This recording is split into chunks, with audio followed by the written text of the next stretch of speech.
Muy buenas tardes a todas y a todos, miembros de la prensa que nos acompañan y a quienes nos observan. Cambiando un poco la dinámica de este espacio, desearía primero dar un mensaje inicial para luego responder sus consultas.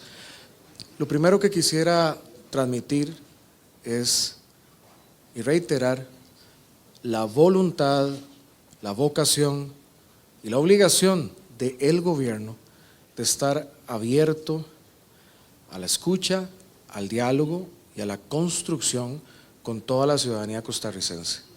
El papel de un gobierno es construir el bienestar de un país con todas las personas del país, con todos los sectores, de todas las regiones, en las distintas preocupaciones. Esa es la tarea que nos ocupa y quiero reiterar esa voluntad y ese deber que como gobierno tenemos y que tengo yo como presidente para construir ese bienestar en un contexto que sé es complejo.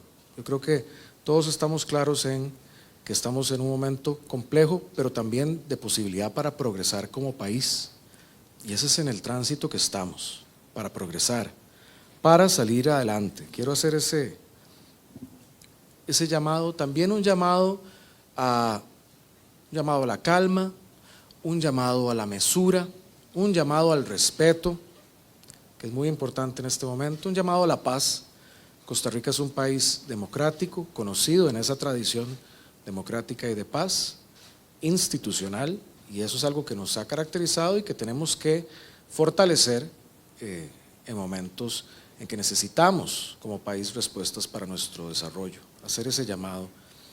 También decir que un llamado respetuoso y sincero a la ciudadanía y a todas y a todos en materia de la información y de dónde nos informamos e informarnos bien, porque ciertamente en los últimos días, en las últimas horas, ha circulado un gran cúmulo de información o de desinformación o información falsa que no ayuda en esa construcción democrática, esa construcción de paz y esa construcción de procesos como procesos de diálogo y procesos de que el país avance.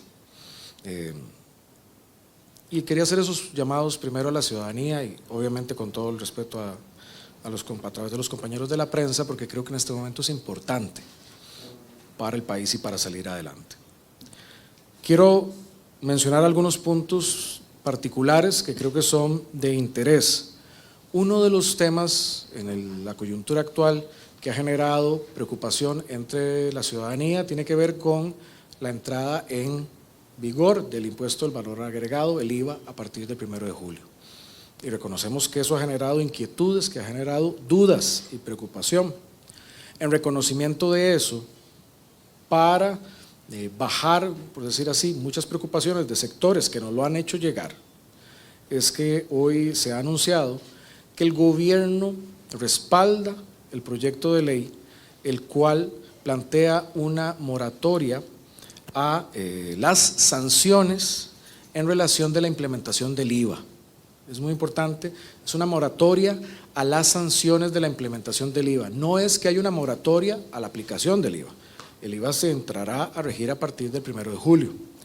No obstante, se generará una moratoria, que es lo que se está planteando en un proyecto de ley propuesto por el diputado Pablo Abarca, que ha dialogado con el Ministerio de Hacienda y Hacienda también le ha hecho sus propuestas para que se lleve a buen puerto y rápidamente este proyecto que daría una moratoria a las sanciones del IVA.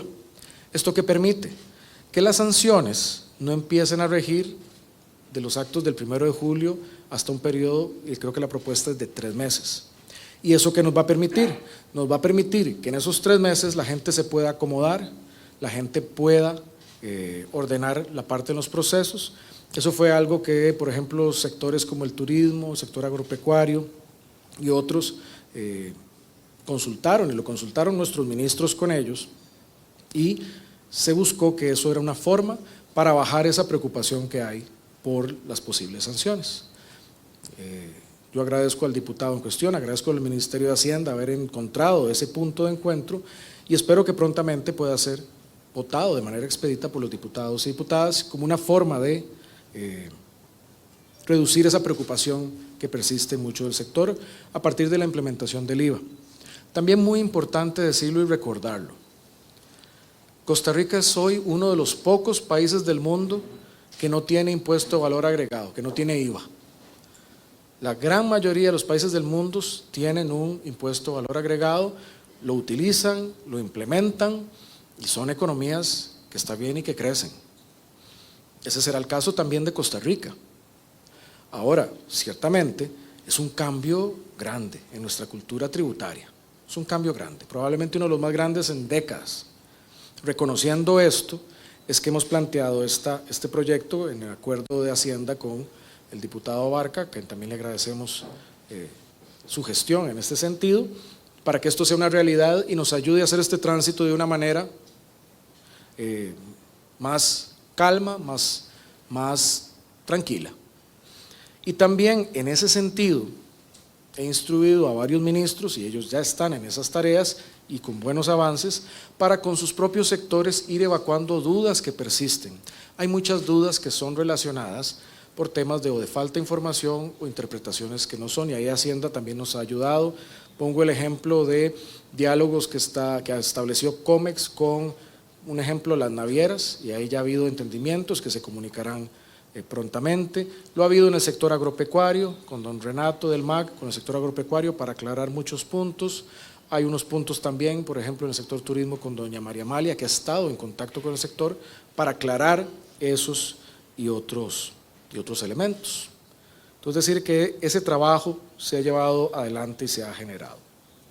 En otro campo que tiene que ver con los temas de diálogo y de conversar, ha habido un avance en las últimas horas de la conversación con el sector de los pescadores.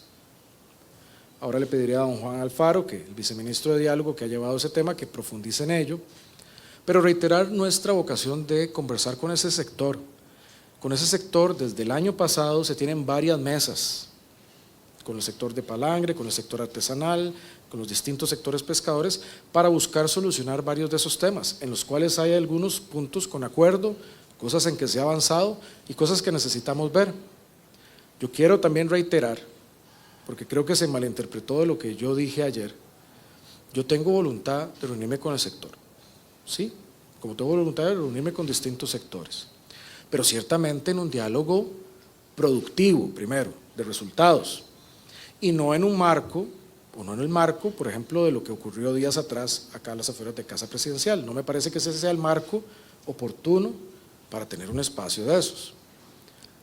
Lo que hemos considerado es que sí debe profundizarse en esa agenda, y yo tengo la voluntad de tener el espacio con el sector, pero sí con una agenda en eso claro y que sepamos bien a qué puntos veremos. Ahí también, y lo he hecho saber a través de don Juan, podemos conversar de las inquietudes que han planteado, un punto específico en materia de balizas, un elemento técnico, y otro punto, como lo hemos hablado con el sector, de escuchar sus puntos de vista en relación de la canasta básica. Y estamos abiertos a hacer eso.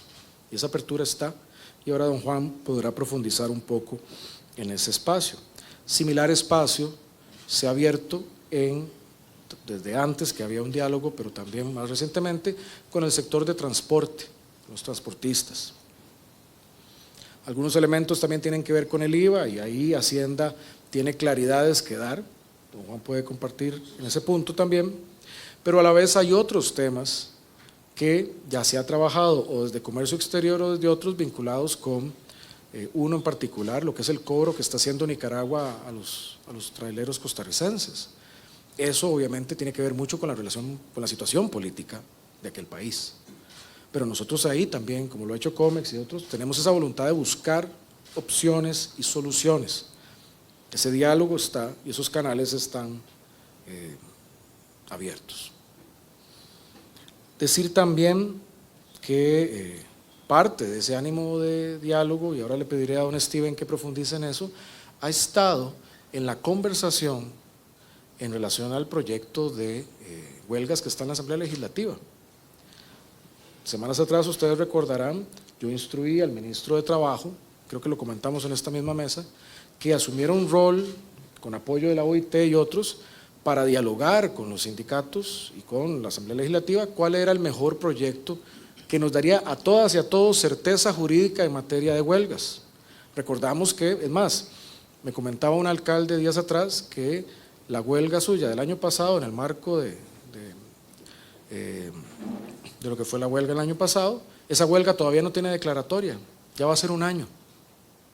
A todas y a todos nos interesa seguridad en procesos en esa materia. Y ahí ha existido un diálogo en ese espacio con los sindicatos y con sectores. Ahí don Steven puede también, y le pediría ahora que profundice en esa materia. También en ese mismo espacio con el sector laboral, que sabemos que hay preocupación y nosotros la hemos escuchado. Parte de las conversaciones de eso es lo que ha hecho que el día de hoy, a partir de esas conversaciones, como se ve adelantado, se volvió a emitir el decreto de la Comisión Negociadora de Salarios del Sector Público. Ese decreto se ha emitido y ahí será un espacio para dialogar sobre eso, que eventualmente estará siendo convocado para restablecer ese espacio de diálogo. Eso ha sido planteado al sector sindical desde antes, conversaciones que hemos tenido, y eso tiene ese resultado concreto en ese particular, que hoy les comparto también, el decreto para la instalación de la Comisión Negociadora de Salarios del Sector Público. En el caso particular del Magisterio Nacional, hemos planteado también en la mesa de la convención colectiva el diálogo con el MEP y con las instituciones del magisterio, y particularmente les hemos enviado una propuesta tanto al ministro de Trabajo como al ministro de Educación para que se vean temas específicos que son de preocupación nuestra y del sector, como las permutas, los traslados, el endeudamiento de los educadores, y que busquemos soluciones conjuntas.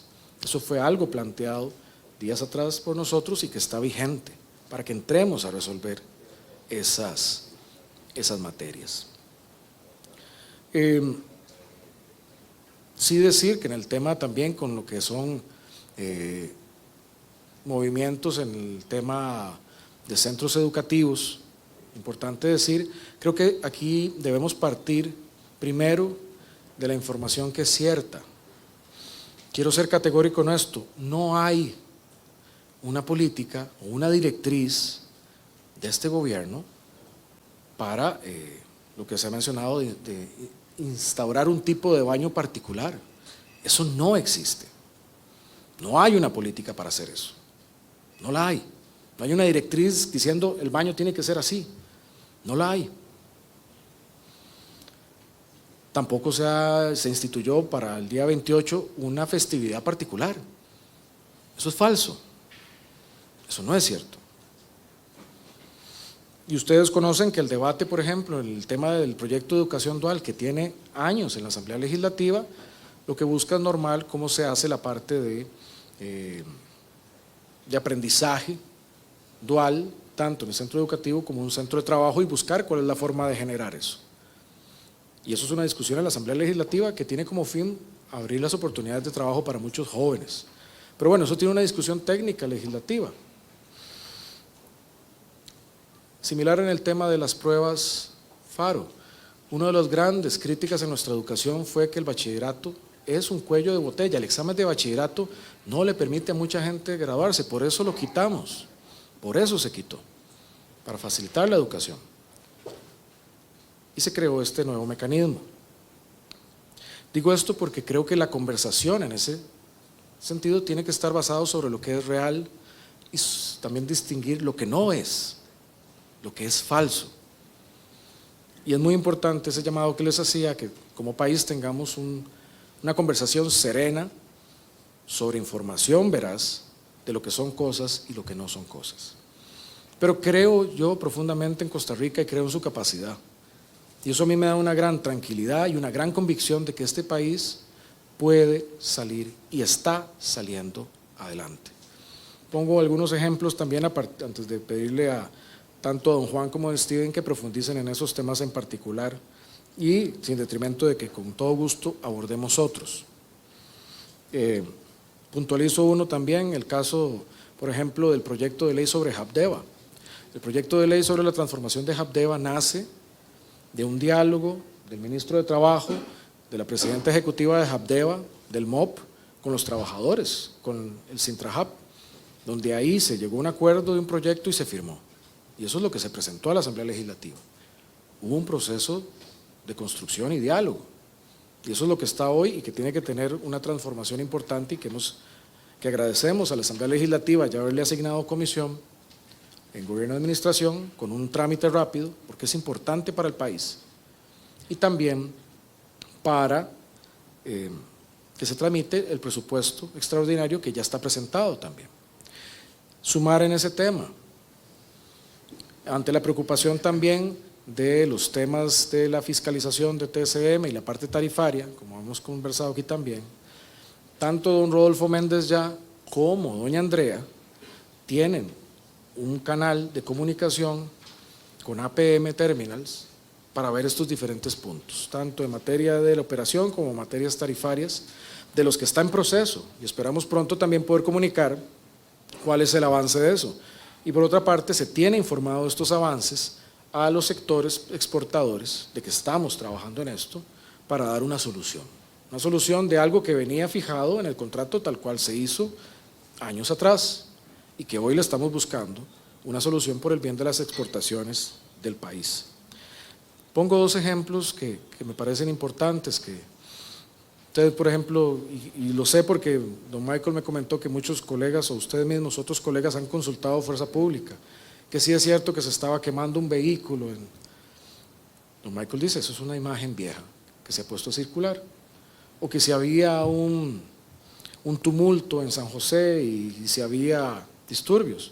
Esa fue una imagen vieja de meses atrás que también se puso a circular. Digo eso porque ese es el contexto que todos conocemos, globalizado y de redes sociales en que vivimos. Pero es muy importante, y ahí lo digo también, no solo como presidente, sino también como comunicador, es muy importante el rol que se juega en la verdad y en la comunicación, porque así es como se construye mucho de lo que es nuestra realidad. Tenemos que partir de hechos ciertos, y es importantísimo hoy, más que nunca, probablemente el ejercicio periodístico y el ejercicio ciudadano de informarnos bien. También de nosotros como jerarcas y como funcionarios públicos electos, poder dar cuentas claras, como yo procuro hacerlo por lo menos todos los jueves con ustedes o los otros espacios que así dedicamos.